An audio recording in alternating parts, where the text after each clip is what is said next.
આજે એક ફરી પ્રાઇવેટ હોસ્પિટલ એક બીજા વ્યક્તિનો ભોગ લીધો છે.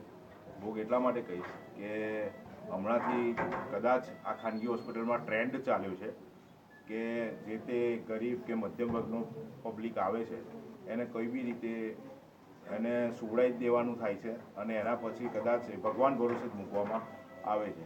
અને મોસ્ટ ઓફ જેટલી પણ હોસ્પિટલો છે અત્યારે હાલમાં આ ફોલ્ટ આવ્યો છે અત્યારે એમ નહીં, ફોલ્ટ તો છે જ, પણ જેટલી પણ હોસ્પિટલો અત્યારે જે ધમધમા છે પ્રાઇવેટ ખાનગી હોસ્પિટલો એ દરેક તેના સંચાલક કે ડાયરેક્ટર ભાજપના જ છે અને ફાઇનલ છે અને આ લોકો પર કોઈ તપાસ થતી નથી.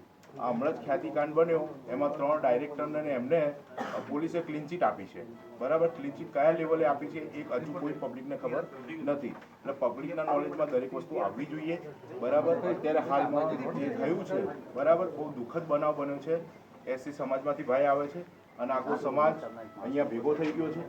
બરાબર, એમના ન્યાય માટે, અને અમને ન્યાય મળવો જ જોઈએ. અને ન્યાય એક જ શરતે મળશે કે આ કેસ મેડિકલ કાઉન્સિલમાં નહીં જાય તો જ ન્યાય મળશે. કારણ કે આ જો કદાચ હોસ્પિટલની ભૂલ છે તો એ સાબિત કરવી જ રહી. અત્યારે અમારી માંગણી પેનલ પીએમની છે. મેજિસ્ટ્રેટ સાહેબ આવેદન લઈ જ રહ્યા છે. પેનલ પીએમ થવું જ જોઈએ અને આ વ્યક્તિને ન્યાય મળવો જ જોઈએ.